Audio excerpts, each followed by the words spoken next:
All right, guys, welcome back to Zando Football. Definitely appreciate the support. In this video, we're going to get into the first actual play of the run and gun playbook from Gun Trey Open, and it's called Clearout. And real quickly, I'll go over what you're going to do. Okay, this is the play, and I love it against almost any coverage. Actually, any coverage. The only coverage where I don't necessarily like to play is against cover zero, but that's where we have backside route tags that I will get into to attack cover zero. Okay. But any other coverage, I love this play. So I run no huddle. So what I like to do is I come out in this play and then I have four different audibles that I check into based upon what I see and I go from there. All right. So this is kind of like a bread and butter play. And what you do is you want to turn this guy into, well, you know what, I'll go over that later. This is the front side concept.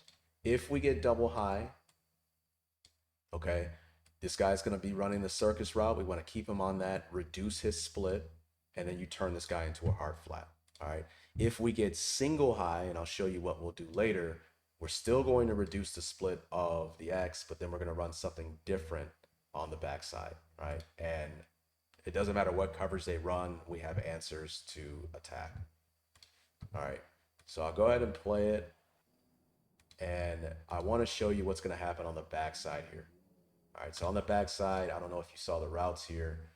This guy is stemming to the outside, running up the field and running in on that dig route. And this guy's going to run underneath to where we kind of get like a levels concept here. And the whole idea here is to kind of create rub type action. So you should see that here in this play. My opponent was in cover two zone, but he manually manned up the outside corner on my underneath number one receiver here, probably because of different things I was doing in the game. But watch the rub type action we get here, because in this situation, if you're in man-to-man coverage with me, okay, you can't run through the receiver here. Okay, that would be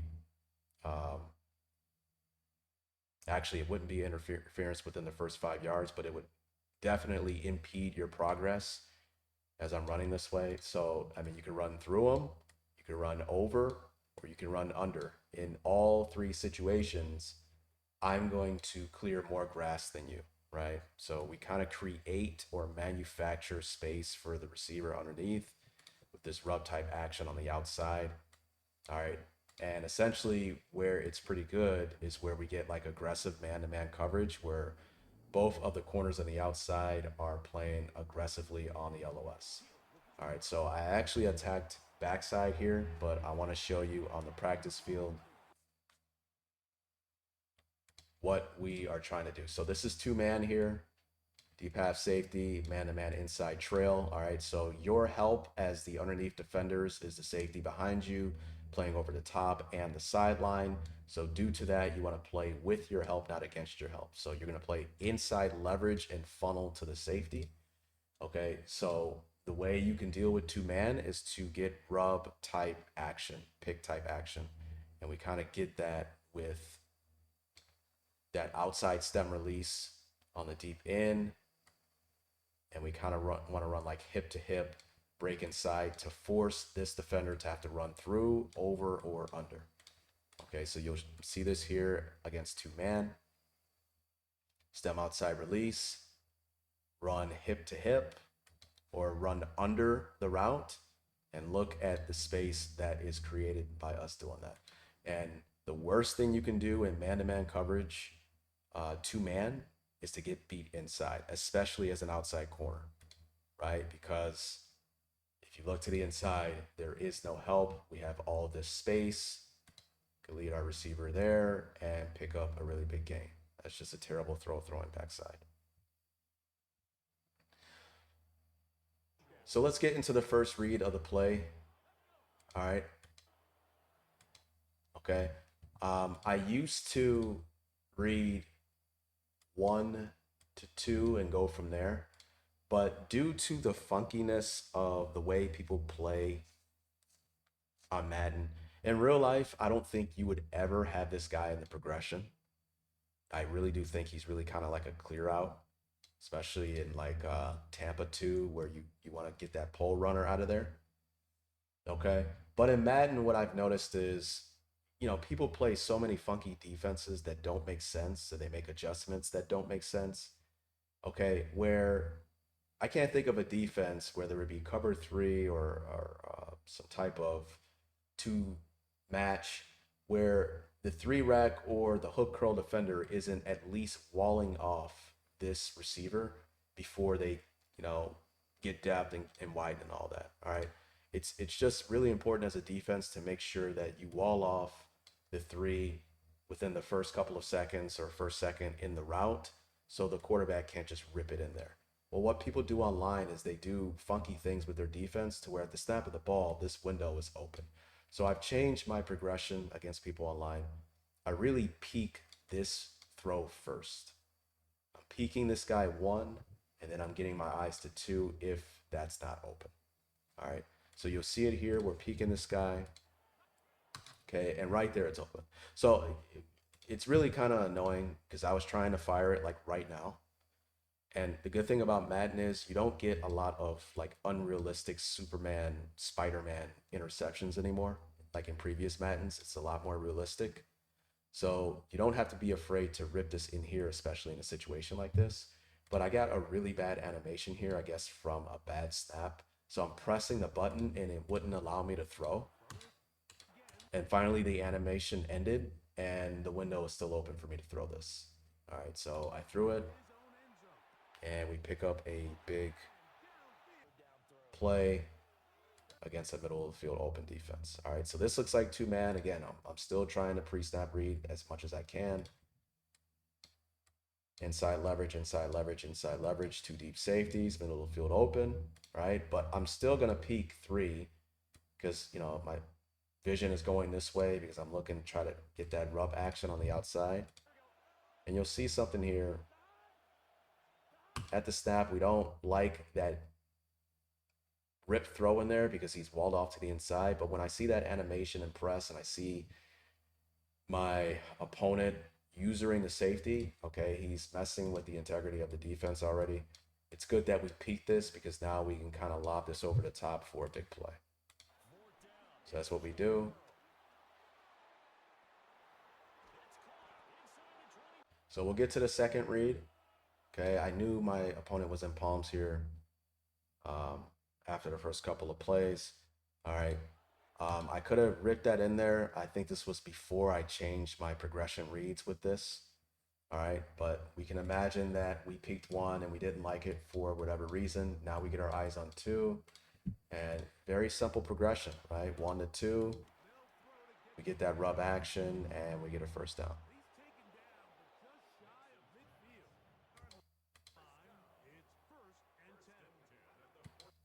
Okay. So everything has a reason, right? You don't want like random. It's not like you look at a play and you go, okay, what is the progression read in the play? And you go something like, okay, well, you just go random. I'm going to make this guy the 1, I'm going to make this guy the 2, and this guy the 3. Okay. Your progression needs to make sense with the drop step and all that, with the concept of the play. Maybe I'll make a video on that. Okay. But you'll see how going through the progression, if one is taken away, it's probably because a certain space is available for you to attack in the play where the second read in the progression is going into. And then if that window is taken away, it's probably because this window that the number 3 is attacking. So everything kind of makes sense in a progression read. So you see here the first, I'm peeking this, and obviously he's walled off. Okay, and that's okay because we're gonna get to the second read here. Okay, but when he's drawing up the coverage up the field, okay, he's opening up space where our guy is fighting into. Of course, we're trying to get that rub type action here. So peek 1, we don't like it. Eye on 2, and look at the window there.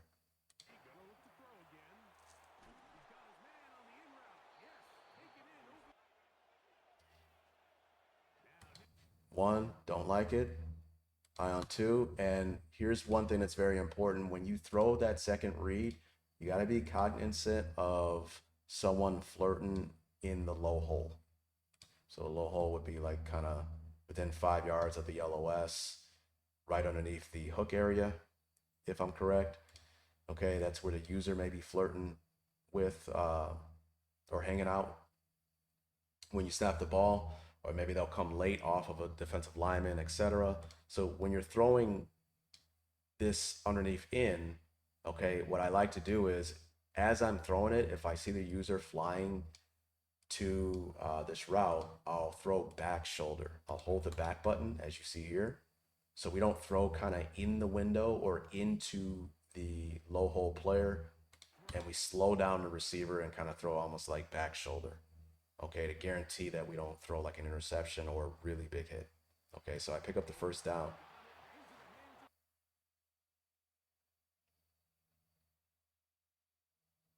And we'll move on to what I like to do with the play. All right, so as I stated earlier, when we get double high with this play, I like to keep this guy in this circus route or burst corner, whatever you want to call it. And then we turn the back into a flat route. All right, and you want to reduce the split of this receiver. I didn't do it in this play, which was a mistake. Okay, but with the burst corner or circus route, it almost turns into like a smash type concept to where we are high low in the corner when they are in some type of Tampa 2 cover 2 cloud corner, right? And we just throw off of the corner. He dictates where we go with the ball if we want to work this side. Okay, the great thing about this play is if it's double high, we can work whatever side we want. If it's single high, I'll show you what we'll do on the back side. All right, so we're just working off of this guy, and because he stays high, I throw low, and you just stay in manageable down and distance situation. All right. So eventually, what you will get with a lot of guys, I'm telling you guys, they will start getting tired of the way you attack their defense. I have a lot of different route combinations that I roll with. I run with a lot of different plays from this formation, give people a lot of problems. So they'll start doing unique stuff from their defense that doesn't make sense. So I think what he did here is I think he's running some type of cover 2, but then he takes the safety and he does something else with the safety. And then that ruins the integrity of the defense with what we're running here. We're reading off of the corner. Corner stays underneath.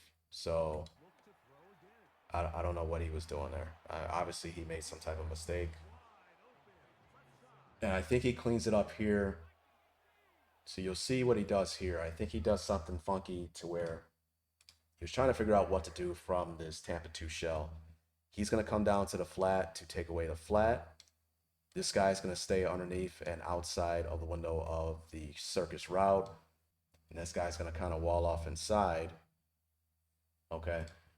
Well, when we're working this side and 1 and 2 is not open based upon how they are playing the routes, okay, what's good about this play is this guy is working into our vision, right? So if I'm looking over here and we don't like 1 and 2 on this side, you know, our underneath in is going to work into the window. And if we get to the third read, it's probably because the window he's working into is open. Okay, because if that window was not open, let's imagine where, you know, maybe he's playing some type of outer third, quarters type coverage, and he stays underneath. So this window is not open. Well, we would have never gotten to that anyway because we would have hit the flat underneath. Okay, so your progression needs to make sense based upon the route that you have called. So, you know, sometimes I think it's really important. You can kind of throw off your reads by having a progression that doesn't make sense on the concept that you have called. But, you know, that's just me. So I didn't like 1, I didn't like 2, and look at now I go backside on our underneath in who's working into the open space there.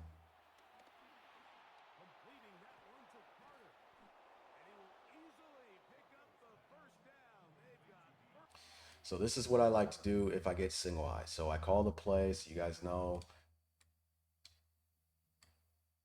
what's going on here. Okay, but what we want to do is we turn this guy into a comeback pattern, turn our back into a flat, and then we still reduce the split of the outside receiver. And this is a route combination you can use against single high. So it doesn't matter what play you can call a number of different plays from this formation. If you get single high, this is a route combination you can call for the backside to attack single high. All right, and the read is very simple. We're just gonna read the second defender in. He dictates where we go with the ball. All right. If he hangs in the window and takes away the comeback pattern, then we throw the flat. If he widens and plays over the top of the flat, now our window is open for the comeback pattern. And you'll see I'll have a better description of it. So as you see, he's inside. We have him out leveraged to the flat. I should throw this right away. And we pick up 10 yards.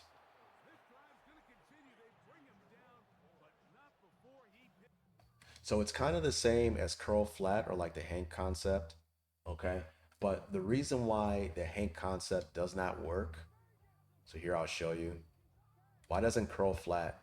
See, curl flat works great against like single high if the receiver is out here and we run it, okay? Because then we just read the second defender and everything's still the same. Let me back up a little bit.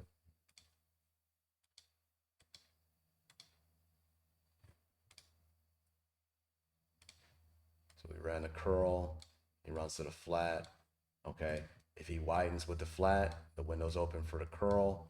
If he stays in the window of the curl, then we can just throw the flat, right? Hopefully my artwork isn't terrible, all right? But we can't do that when we reduce the split of the receiver.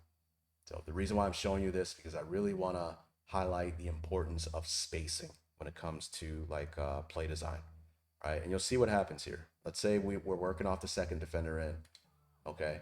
And let's say he widens like right there, right? So he's outside of the window of the curl, right? So now we want to throw the curl. Well, the problem is because we reduce the split of the receiver, all right? Well, now that hook curl defender can get in the window of this throw, right? As opposed to the curl working out here, all right? And he widens with the flat and we throw into the window, this hook curl defender will never impact the throw, right? So you'll see it here. Right, we make the throw and now he can drive on the ball.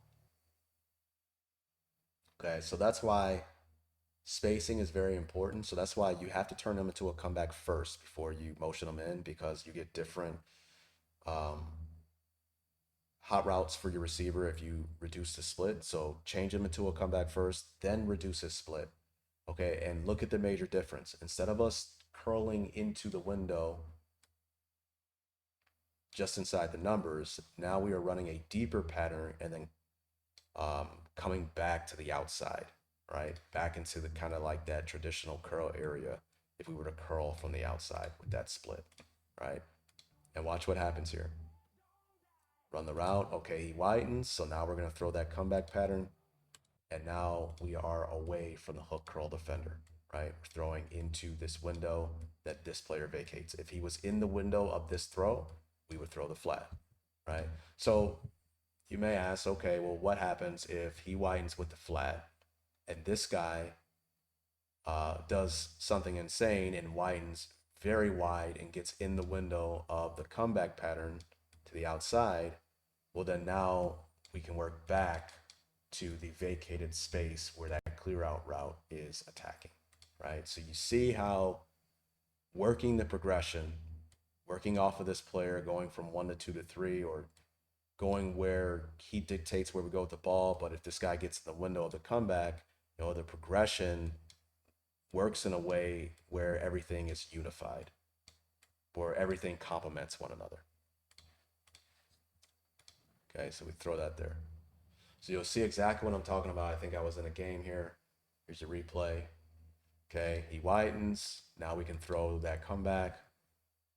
And in the middle of the play, as you're getting ready to throw this, if that third defender gets in the window there, well, then now you can go underneath to the vacated space. I believe I did that on this play here. So I check into comeback flat, reduce the split.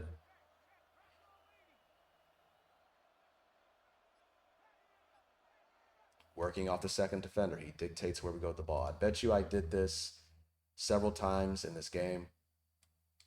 All right, so I wonder if he was getting tired of it. All right, flat widens, so now I'm working the comeback. All right, it's there, right? It's there. And look where he's at. He's working into the window of that underneath end, right? He's trying to get in the window of the end, but because you're doing that, well, now that window is there for that comeback pattern, right?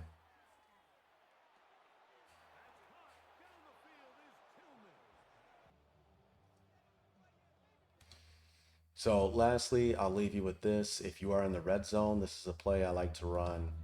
The minor adjustment I make in the red zone is I turn the 3 into a slant. And now we turn kind of almost in a arches type concept to where we're going to read this defender. If he walls him off, then we're looking to throw our underneath route here. However, if he doesn't wall him off and he gets inside, then we can rip it inside for an easy throw. You should see me do it here. Okay, don't like 1, so now I'm working underneath to 2. I think we get some rub type action. Just enough space is created. Rip it inside and we get a touchdown.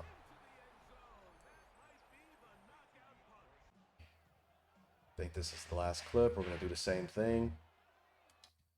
When I say red zone, I should say maybe within 15 yards. Okay, because spacing is important. So within like 15 yards, I'll make this adjustment here.